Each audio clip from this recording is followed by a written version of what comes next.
मुफ्ती तारिक मसूद के बयानात के लिए मुफ्ती साहब के ऑफिशियल चैनल मुफ्ती तारिक मसूद स्पीचेस को सब्सक्राइब करें। दो लफ्ज़ों में इस्लाम को डिफाइन किया है कि कुलू मिनत तय्यबात, पाकीज़ा खाओ और अमल भी पाकीज़ा करो। तो जो असल बात में ये मुहर्रम ही के हवाले से ये आयत का मैंने इंतखाब किया था कि जब आप पाकीज़ा काम करेंगे और पाकीज़ा खाएंगे तो इससे आप लोगों को अच्छे लगेंगे और लोगों का दिल चाहेगा कि आप जैसे बन जाएं। समझ में आ रही बात? एक मिसाल देता हूं। देखो, कोई भंगी हो जो बेचारा हर वक्त गंदगी में रहता हो, उसे आप समझाएं कि यार अच्छी जिंदगी गुजारो, साफ सुथरे हो जाओ। आपने किसी दिन उसको नहला दिया, बेहतरीन कपड़े डेटॉल से नहलाया, सर्विस करवाई, क्योंकि जाहिर है वो इतने दिनों से एक काम कर रहा है तो वो सर्विस के बगैर धुलेगा नहीं। सर्विस करवाई आपने उसकी, खूब नहला धुला के उस पर स्प्रे छिड़क दिया आपने, और 3 दिन तक कंटिन्यू यही काम किया, तो आप मुझे बताओ उसको बुरा फील होगा या अच्छा फील होगा? कहेगा यार बड़ा मजा आया।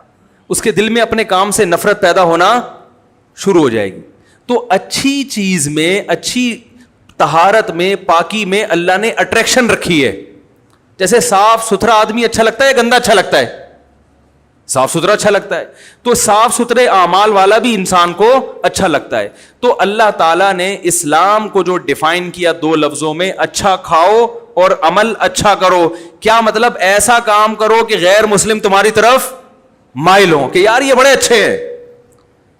तो कोई ऐसी रस्म इस्लाम में जिसको देखकर वहशत होती हो, इसका मतलब है वो इस्लाम, बोलो भाई, नहीं है।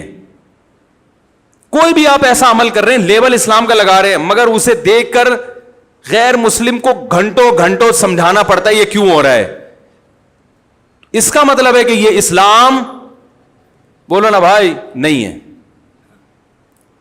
तो आप मुझे बताओ, मुहर्रम में जो कुछ हो रहा है, क्या ये गैर मुस्लिम को इस्लाम की तरफ माइल करेगा? ये अमल है भाई? यानी कोई गैर मुस्लिम इसे देख के मुसलमान होगा कि यार माशाल्लाह बड़ा जबरदस्त इस्लाम है?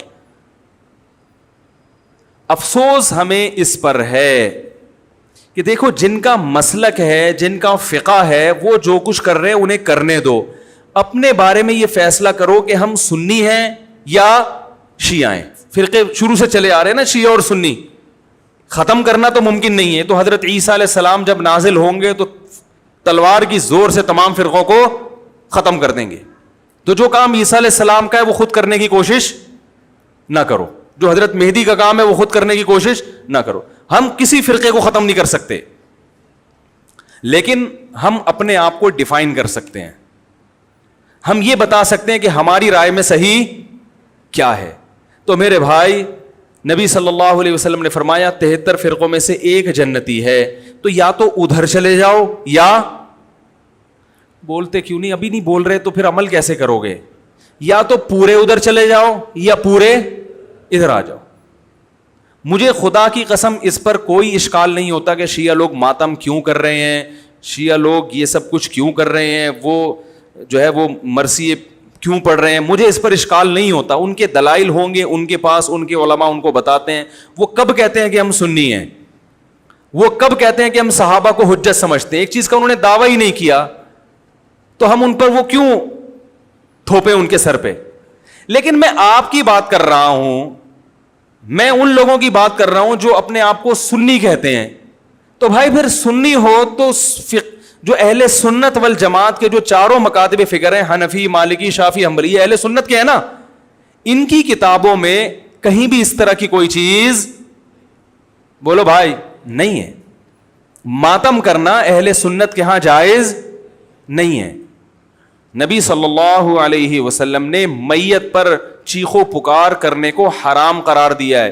नोहा को, जो मैयत पे रोना पीटना होता है, गरेबान चाक करना, इस अमल पर आप सल्लल्लाहु अलैहि वसल्लम ने लानत फरमाई है। सही बुखारी, सही मुस्लिम की हदीसें हैं।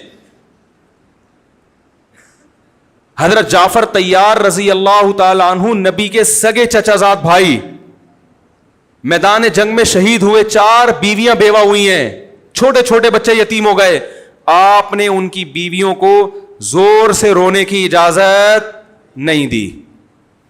اتنا غضبناک ہوئے جب وہ باز نہیں آئے, آپ نے فرمایا ان کے منہ پہ خاک پھینک دو. حالانکہ بیوہ ہوئی ہیں, قابل ترس ہیں, لیکن چیخ کے رونے کی اجازت, حالانکہ وہ تو اہل بیت میں سے تھے. حضرت جعفر طیار ظلمن شہید ہوئے تھے.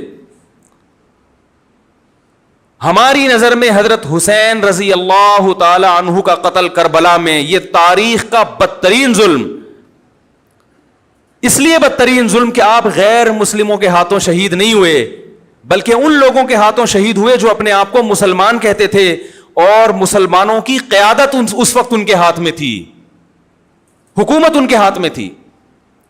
لیکن اس ظلم پہ اہل سنت والجماعت کے ہاں جو سنی ہیں, ان کے چاروں مکاتب فکر کے ہاں نہ رونے پیٹنے کی اجازت, نہ نوحہ کرنے کی اجازت, اور نہ میرے بھائی ماتم کرنے کی اجازت. میرے بھائی آپ لوگ اللہ کا واسطہ محرم میں مرثیے نہ لگائیں. ہر گاڑی میں کوئی نوحہ چل رہا ہے, کوئی شیعہ ہے تو ٹھیک ہے وہ کرے, سنیوں پہ یہ کام زیب نہیں دیتا, کیونکہ یہ منافقت ہے. پتہ ہی نہیں چل رہا آپ ادھر ہو یا آپ ادھر ہو, آپ کا مسلک کہیں نہیں پتا چل رہا. ہمیں ایک مسلک کو فالو کرو. ہمارے ہاں محرم منحوس مہینہ نہیں ہے, ہمارے ہاں محترم مہینہ ہے, مبارک مہینہ ہے. امہات المومنین میں سے بعض کی اس مہینے میں شادی ہوئی ہے. ہم شہادت کو نحوست نہیں سمجھتے. 10 محرم پہلے سے مبارک تھا, حضرت حسین کی شہادت کی وجہ سے اور مبارک بن گیا, منحوس نہیں بنا. شہادت مبارک عمل ہے, منحوس نہیں ہے. ہم اس مہینے میں کالے کپڑے نہیں پہنیں گے, ہم اس مہینے میں خوشیاں منانے کو جائز سمجھتے ہیں. لوگ کہتے ہیں ان کو حسین سے محبت نہیں ہے. محبت کا جو طریقہ حسین نے بتایا اس طریقے پہ عمل کرنا حسین سے محبت ہے. جو طریقہ حسین سے ثابت نہیں ہے اس طریقے پہ محرم کو منانا یہ محبت کا طریقہ ہماری رائے میں نہیں ہے. سمجھ میں آ رہی ہے بات کہ نہیں آ رہی ہے؟ اور ایک میں وضاحت کر کے بیان کو ختم کروں. بھائی یہ کوشش کریں گے نا اس کی, محرم نہ منحوس مہینہ ہے, نہ اس میں بلائیں نازل ہوتی ہیں, اس میں خوشیاں منانا بھی جائز ہے, اس میں نکاح کرنا شادی کرنا بھی درست ہے. یہ جو مشہور ہے محرم کی شادی ناکام ہوتی ہے 100% غلط ہے. جو شیعہ حضرات ہیں وہ بچیں اس سے. ہمارے ہاں یہ بالکل اس کی اجازت ہے, آپ محرم میں نکاح بھی کریں, محرم میں آپ اپنے بچوں کا عقیقہ بھی کریں, آپ اس جو ہے جو بھی خوشیاں ہیں آپ اس کی کریں, تاکہ اسلام کا جو رخ ہے نا, اسلام میں کوئی مہینہ منحوس نہیں ہے, تاکہ غیر مسلموں کے سامنے کم از کم ہماری طرف سے جو اسلام پیش ہو وہ یہ والا ہو, ان کی طرف سے وہ والا ہو. غیر مسلم کے پاس آپشن ہو کہ بھائی دیکھ لو ان میں جو اچھا لگتا ہے وہ والا اسلام آپ فالو کر لو, لیکن آپ بھی ویسے ہی بن گئے تو پھر اسلام کا ایک رخ جائے گا ان کے سامنے. سمجھ رہے کہ نہیں سمجھ رہے؟ تو اس لیے یہ گھروں میں مرثیے نہ لگایا کریں. میتوں پہ نوحہ کرنا, غم منانا ہماری شریعت میں پسندیدہ 3 دن تک تعزیت ہے بس, اس کے بعد نہیں. اور عورت کے لیے شوہر کے مرنے پر 4 مہینے 10 دن عدت ہے.